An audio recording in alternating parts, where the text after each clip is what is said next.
ایک زمانے میں ایک چھوٹے سے گاؤں میں جو سرسبز پہاڑیوں کے بیچ واقع تھا، ایک نرم دل خرگوش رہتا تھا جس کا نام روزی تھا۔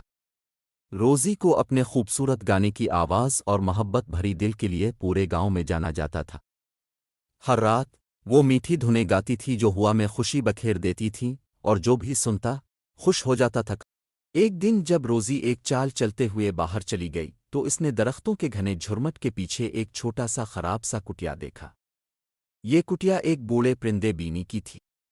بینی اپنی جوانی میں ایک مہارت سے موسیقار رہا تھا، لیکن ایک خوفناک حادثے نے اس کے پروں کو توڑ دیا تھا، اور اب وہ نہ اڑ سکتا تھا اور نہ ہی اپنے پسندیدہ بانسری بجا سکتا تھا۔ بینی پر ترس کھاتے ہوئے روزی نے فیصلہ کیا کہ وہ روزانہ اس کے پاس جائے گی اور گاؤں کی خبریں لے کر آئے گی۔ وہ اس کے لیے گاتی تھی اور بینی خوشی سے سنتا تھا، اس کی آنکھیں خوشی سے چمکتی تھیں۔ وقت کے ساتھ روزی نے بینی کو ایک بھائی کی طرح پیار کرنا شروع کر دیا، اور بینی نے روزی کی روزانہ کی ملاقاتوں پر انحصار کرنا شروع کر دیا۔ لیکن ایک دن ایک نیا اور چمکدار پرندہ جس کا نام سیم تھا گاؤں میں آیا۔ سیم ایک خود پسند اور فخر کرنے والا پرندہ تھا جس کے چمکدار پروں اور خوشگوار آواز تھی۔ وہ گانا پسند کرتا تھا اور گاؤں کے لوگ اس کی آواز سن کر خوش ہوتے تھے۔ وقت کے ساتھ سیم کی مقبولیت بڑھتی گئی اور لوگ روزی اور اس کی خوبصورت آواز کو بھولنے لگے۔ روزی نے احساس کیا کہ وہ ڈاکے اور تنہائی میں ہے۔ اس نے خود پر شکوک کرنا شروع کر دیا کہ آیا اس کی آواز کافی اچھی ہے نہیں۔ اس نے بینی کے پاس جانا بند کر دیا اور ایک بڑی وادی اور جنگل میں اس کے بغیر کی دن گزارنے لگی۔ خود کو اکیلا اور بے مقصد محسوس کرتی رہی بینی روزی کی اداسی محسوس کرتے ہوئے ایک دن بولا، روزی میری عزیز دوست، تم کیوں مجھ سے ملنا بند کر دی ہو؟ کیا یہ سیم کے بارے میں ہے؟ روزی نے اعتراف کیا کہ اس نے خود کو اکیلا محسوس کیا اور اپنی صلاحیتوں پر شک کرنے لگی۔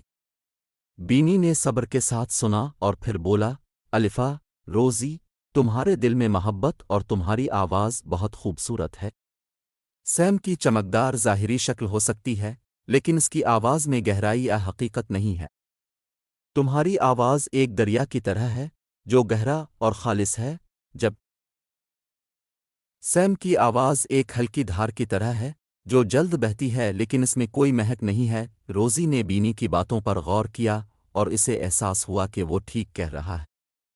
اس کی گانا صرف دوسروں کو خوش کرنے کے بارے میں نہیں تھا، بلکہ اس کی حقیقی خود کو ظاہر کرنے اور دنیا کے ساتھ اپنے دل کو بانٹنے کے بارے میں تھا۔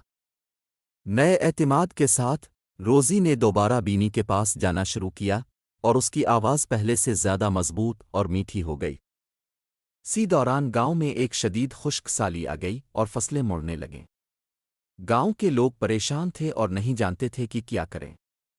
ایک دن بینی نے اپنی ناتون پروں کے ساتھ روزی کو بلایا اور کہا، روزی، میرے خیال میں تمہاری خوبصورت آواز ہے اور میرے پاس ایک خاص بانسری ہے جسے میں نے پہلے بجایا تھا۔ اگر ہم اپنی صلاحیتوں کو ملا دیں تو مجھے لگتا ہے کہ ہم اپنی خشک زمین کو دوبارہ زندگی دے سکتے ہیں۔ روزی کے شکوک دوبارہ پیدا ہونے لگے، لیکن بینی نے اس کی ہمت بڑھائی کہ اس کی آواز ان کی کامیابی کی کلید ہے۔ دونوں نے کھڑکی کے پاس بیٹھ کر روزی نے ایک خوبصورت دھن گائی، جبکہ بینی نے اپنے ساز پر ساتھ میں بجایا۔ جب ان کی موسیقی ہوا میں پھیلی، آسمانوں میں ابر چھانے لگا اور ہلکی بارش ہونے لگی۔ بارش کئی دن تک جاری رہی، جو خشک زمین کو سیراب کر رہی تھی اور مڑتی ہوئی فصلوں کو زندگی دے رہی تھی۔ گاؤں کے لوگ خوش ہوئے اور ان کی شکر گزاری روزی اور بینی کے لیے تھی جنہوں نے اپنی ہمت اور قابلیت کے ساتھ یہ کارنامہ انجام دیا۔ اس دن سے لے کر روزی اور بینی کو ہیرو کے طور پر یاد کیا جانے لگا، نہ صرف ان کی موسیقی کے لیے بلکہ ان کی دوستی اور شراکت داری کے لیے جو انہوں نے اپنی کمیونٹی کی زندگی اور امیدیں واپس لانے کے لیے دکھائی۔ روزی اور بینی کی کہانی ہمیں یہ سکھاتی ہے کہ ہمیں خود کو اور اپنی صلاحیتوں کو پہچاننا چاہیے، چاہے دوسروں کا کیا کہنا ہو۔